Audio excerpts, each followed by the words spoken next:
Hello, hello, hello. Welcome. How you doing today? I'm doing pretty good. It is what is it? It's almost 8 a.m., but it's still in my mind 7. And I'm going to start a drawing. I'm not going to get it done. I'm only going to work on it for about 10 minutes or so. And I want to talk about some things. I was kind of thinking about this before. I was kind of like procrastinating doing this video. Actually, I was procrastinating doing it because I wanted to wait for the right time. And I don't know, it's early in the morning. People start to get up, and I just didn't want to have any interruptions. And I just decided to go ahead and do the video and hope that I don't get interrupted because I'm not going to take that out. Actually, we'll just leave it in there. How about that? We'll just leave it in there and don't worry about it. Did I mention I'm drawing Gogeta? I've been drawing Gogeta for a while. I just feel that I'm now ready to just kind of, go ahead and draw him. I don't know if I'm gonna actually. I already feel that I'm messing him up. Actually, I feel that I'm not gonna get his hair inside the drawing. I don't know if I'm gonna get inside the paper. That always happens. I'm gonna have to trim down his head. All right. Anyways, I was going to talk about a few things, and I wanted to talk about the act of consistency and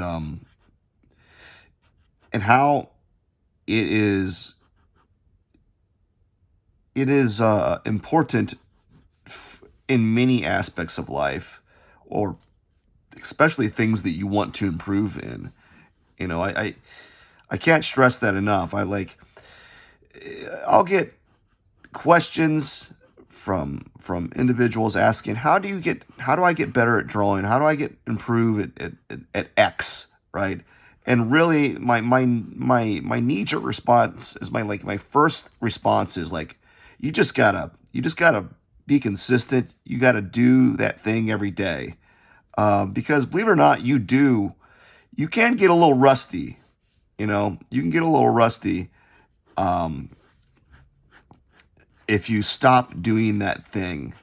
Notice that I keep moving his head down lower and lower, because I'm noticing some things wrong as I'm drawing. But anyways, you just got to be consistent and do that thing every day, regardless of how you feel at that time. I'll talk about this often with art. I think art has like this is kind of changing this type of a mentality, but like art has always been portrayed in in movies, television shows as or artists. Actually, let's clarify. Artists have been portrayed as like these deep, brooding individuals, with like this. They're like they're like these emotional emo goth people that have like deep thoughts, and not so much. That's not so true, really. That's more like maybe when you were younger. I guess that's when you're as a kid. That's what you thought, because that's what, like how Hollywood portrayed artists as. They portrayed them as like these recluses that are just trying to navigate and express the world in this emotional angst.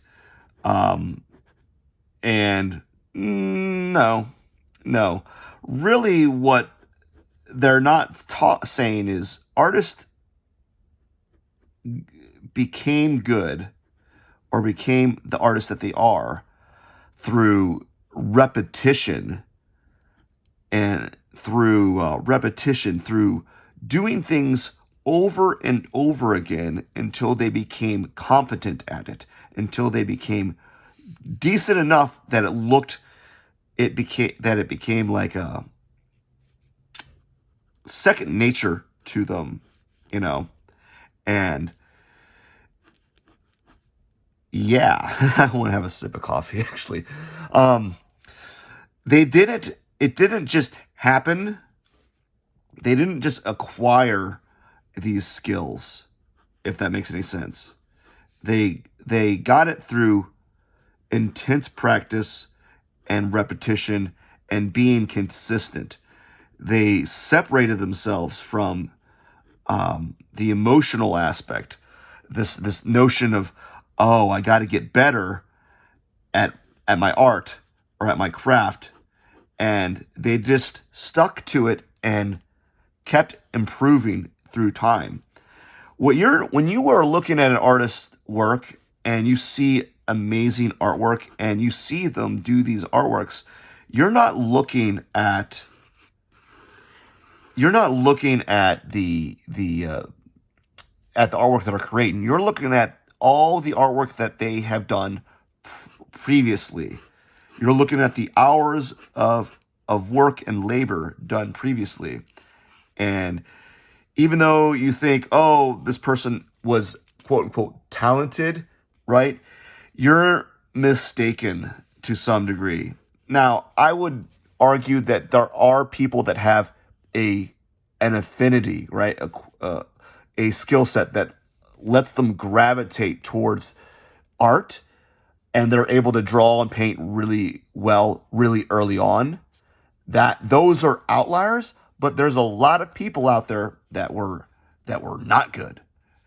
This me included, you know, and I've gotten mistaken for someone who was talented. I'm like, no, I was just, while you were out playing your Nintendo or doing your sports, I was out in the kitchen or living room, I don't know, wherever I could find a place to draw.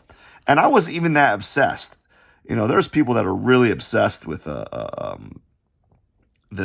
with the creation of artwork. So I'm not that obsessive. Now you may think like, wait a second, you're here doing videos of you drawing every day. Yeah, now. But when I was younger, I wasn't so vigilant with it. I was very casual, laissez-faire with my approach to drawing and art making. So I wasn't as committed as I am now. But that's neither here nor there. But as I was saying, artwork, everything that you do, takes time, it takes effort, it takes patience. I think patience is another thing that we could talk about later on. But being consistent is a good thing with anything that you do, you know? And you're like, well, how can being consistent contribute to my success as an artist, as a musician, as an entrepreneur, as a whatever you want to be? Well, you won't notice the changes the first day. You won't notice the changes the next day. You might even not notice the changes a year, but 2 years, 3 years, 4 years, boom, man. That's game, set, match, man. You'll be a professional artist in no time. I remember when I was in college. Yeah, I went to college. Who'd have thunk it? I'm surprised as you. I was in college, and there was a guest lecturer. She was an amazing artist. Did some amazing large-scale portraits, charcoal portraits. And I remember her mentioning this. They're like, I remember her mentioning what she did. And she mentioned that she took sabbatical. She took a sabbatical. I probably should have structured this a little bit better. She took a sabbatical, and during that sabbatical for 6 months straight, she drew 8 hours a day, every day for 6 months. And if you have the time and you have the commitment and the ability, and you want to improve at something, if you spend 8 hours a day for 6 months, oh my gosh, you'll be light years ahead of even someone who's been doing it for a while, because that is like a condensed area of time where you focus. You do you're hyper focused on creating work or improving. And just imagine if you did that in for a year, 2 years, 3 years. My goodness, you'd be a savant. You would look like a genius to the average person. But who has 8 hours a day for extended periods of time? Man, I barely have an hour a day to do stuff like this. Heck, there's a reason why I'm only doing this for 10 minutes, because I barely have 10 minutes to... Oh man, it's so depressing when I say it out loud. I barely have 10 minutes to do something like this, to draw. Anyways, I'm going to continue working on this and I'm going to end this video on I think a solid note. Hope you enjoyed the conversation and you learned a little bit. And don't forget to subscribe. I'll see you tomorrow. Bye.